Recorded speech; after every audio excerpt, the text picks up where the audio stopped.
আর আমাদের মুখ্যমন্ত্রী বলেছে ঘর ঘর তেরঙ্গা।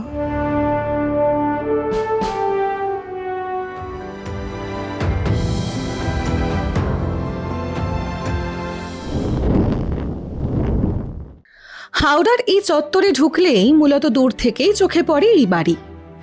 গেরুয়া, সাদা ও সবুজ জাতীয় পতাকার 3 রঙেই রাঙানো এই বাড়ি। আর এই রঙে যেন জানান দেয় এই বাড়ির পরিচয় একটু আলাদা। এই বাড়ি বহন করে নিয়ে চলেছে ঐতিহ্য।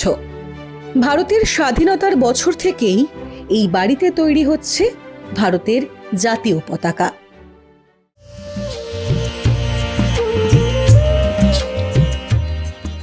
1947 সাল ভারত স্বাধীনতা পেল, আর তখন থেকেই চলছে ভারতের জাতীয় পতাকা তৈরির কাজ। আমি এখন রয়েছি হাওড়ার বনশালীতে। সেখানেই টানা এতগুলো বছর ধরে চলছে এই জাতীয় পতাকা তৈরির কাজ। কাপড় সেলাই থেকে শুরু করে প্রিন্টিং সব চলছে। সামনেই স্বাধীনতা দিবস, স্বাভাবিকভাবেই এখন ব্যস্ততা কিন্তু তুঙ্গে।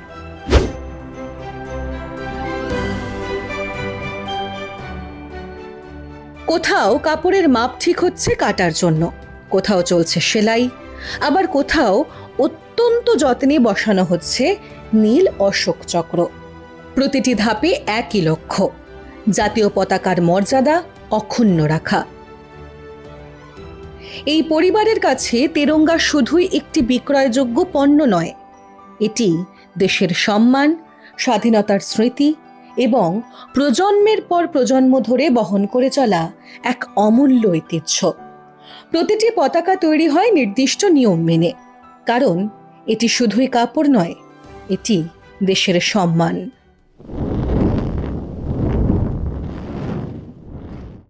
এই পরিবারের জাতীয় পতাকা তৈরির যাত্রা শুরু স্বাধীন ভারতের জন্মলগ্নে। সেই সময় হাতে গোনা কয়েকজন কারিগর নিয়ে শুরু হয়েছিল কাজ। তারপর একে একে বদলেছে প্রজন্ম। দাদু থেকে বাবা, বাবা থেকে ছেলে, ঐতিহ্যের সেই উত্তরাধিকার আজও অটুট।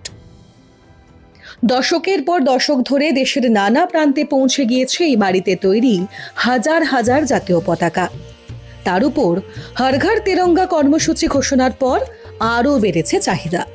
ফলে এখন এই বাড়িতে ব্যস্ততা তুঙ্গে।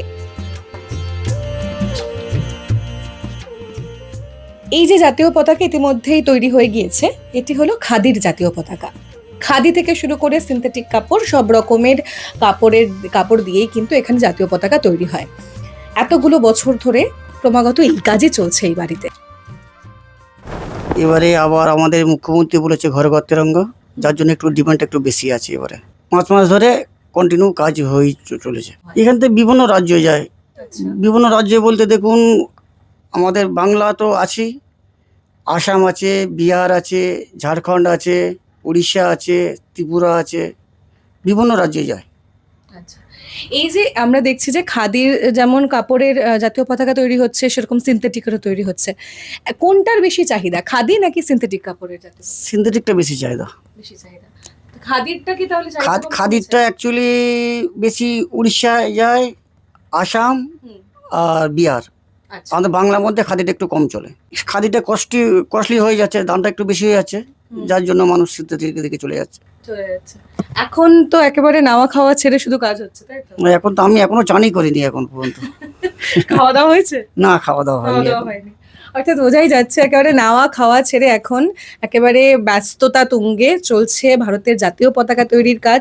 খাদি থেকে শুরু করে সব রকম ম্যাটেরিয়াল দিয়ে এই মুহূর্তে কাজ কিন্তু চলছে।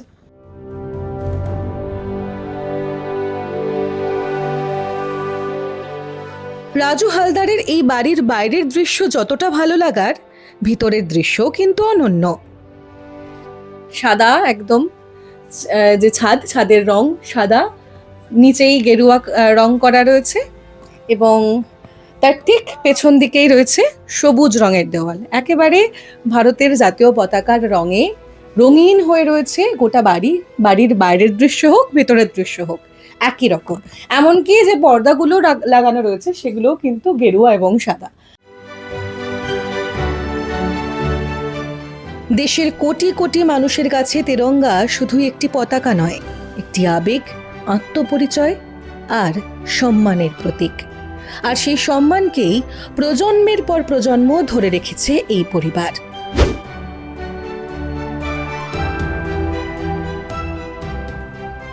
এই রাজ্য থেকে শুরু করে বাইরের বিভিন্ন রাজ্যে হাওড়ার উনসানির এই বাড়ি থেকেই সরবরাহ হয় ভারতের জাতীয় পতাকা। সামনেই যেহেতু স্বাধীনতা দিবস, সেই কারণেই এই গোটা বাড়িতে এখন ব্যস্ততার ছবি, সঙ্গে চলছে প্রি সেলিব্রেশনও। ক্যামেরায় মৈনাক বাগচির সঙ্গে আমি তনুশ্রী চ্যাটার্জি, এই সময় লাইভ।